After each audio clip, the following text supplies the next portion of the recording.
আসসালামু আলাইকুম ওরহমতুল্লাহ। প্রিয় দর্শক, আজ আমি আপনাকে এমন এক কান্নার গল্প শোনাব যে কান্না ছিল না দুর্বলতার, ছিল না দুনিয়ার কষ্টের, ছিল না অপমানের। সে কান্না ছিল আল্লাহর ভয় থেকে, সে কান্না ছিল আখিরাতের চিন্তা থেকে।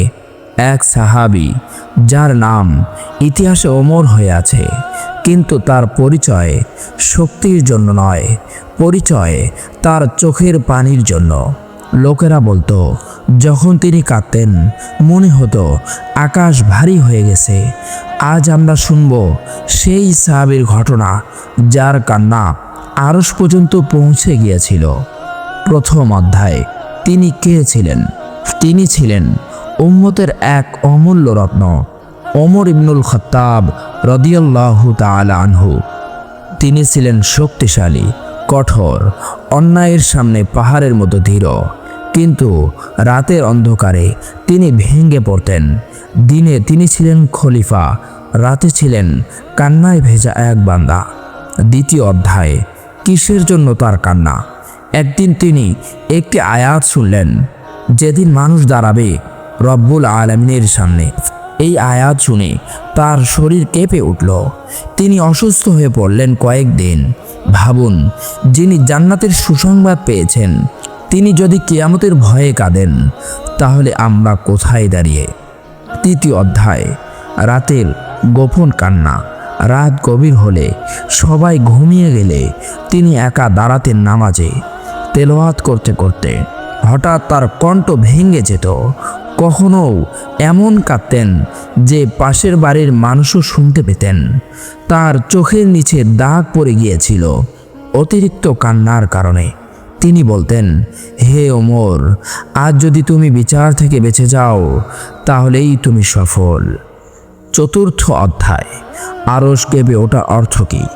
আরশ আল্লাহর সৃষ্টির মধ্যে সবচেয়ে মহিমান্বিত সৃষ্টি। আমরা বলি আরশ কেঁপে উঠেছিল, এর অর্থ হলো তার কান্না এতটাই আন্তরিক ছিল যে তা আসমান পেরিয়ে আল্লাহর দরবারে পৌঁছে যেত। এটি রূপক অর্থে বলা হয়, অর্থাৎ তার কান্না ছিল এমন যা ফেরেশতাদেরও নাড়া দিত।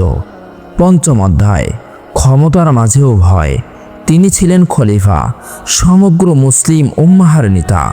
তবুও বলতেন, ফোরাত নদীর তীরে যদি একটি কুকুরও ক্ষুধায় মারা যায়, আমি ভয় করি আল্লাহ তাআলা আমাকে জিজ্ঞেস করবেন। একজন শাসক যিনি নিজের জন্য নয়, উম্মাহর জন্য কাঁদতেন। ষষ্ঠ অধ্যায়। জান্নাতের সুসংবাদ পেয়েও কেন কান্না? একাধিক সাহাবী জান্নাতের সুসংবাদ পেয়েছিলেন, তাদের মধ্যে তিনিও ছিলেন। তবুও তার ভয় কমেনি, কারণ তিনি জানতেন শেষ অবস্থা কেমন হবে, সেটাই আসল। তিনি বলতেন, যদি কিয়ামতের দিন ঘোষণা আসে সবাই জান্নাতে যাবে, শুধু একজন ছাড়া, আমি ভয় করি সেই একজন আমি হব। এই বিনয়, এই ভয়, এই কান্না তাকে মহান করেছে। সুবহানাল্লাহ। সপ্তম অধ্যায়। আমাদের জন্য শিক্ষা। প্রিয় ভাই ও বোন, আমরা কখন কাঁদি? যখন টাকা কমে যায়, যখন মানুষ অপমান করে, যখন দুনিয়ার ক্ষতি হয়। কিন্তু আমরা কি কখনো কেঁদেছি নামাজ মিস হওয়ার জন্য, গুনাহ করার জন্য, আখিরাতের চিন্তায়? সেই সাহাবীর কান্না ছিল আখিরাতের জন্য। অষ্টম অধ্যায়। কান্না কি দুর্বলতা? না, আল্লাহর ভয় থেকে কান্না করা দুর্বলতা নয়, এটি ঈমানের চিহ্ন। রাসূলুল্লাহ সাল্লাল্লাহু আলাইহি ওয়াসাল্লাম নিজেও কেঁদেছেন, সাহাবীরাও কেঁদেছেন। যে হৃদয় কাঁদতে জানে না, সে হৃদয় শক্ত হয়ে যায়, আর শক্ত হৃদয় আল্লাহর নিকট প্রিয় নয়। নবম অধ্যায়। এক রাতের দৃশ্য। ভাবুন, নীরব রাত, আকাশে তারা, এক ঘরে ক্ষীণ আলো।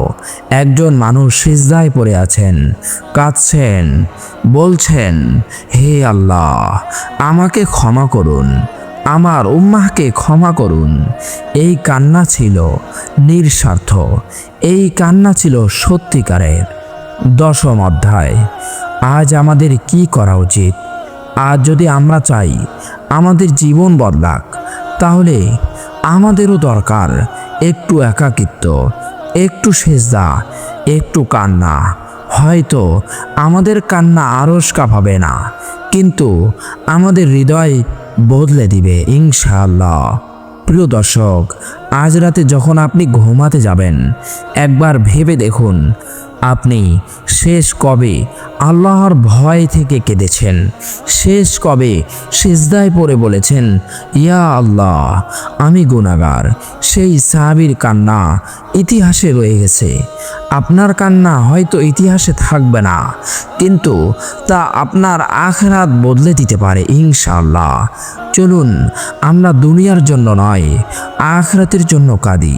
হয়তো সেই কান্নাই হবে আমাদের মুক্তির কারণ ইনশাআল্লাহ।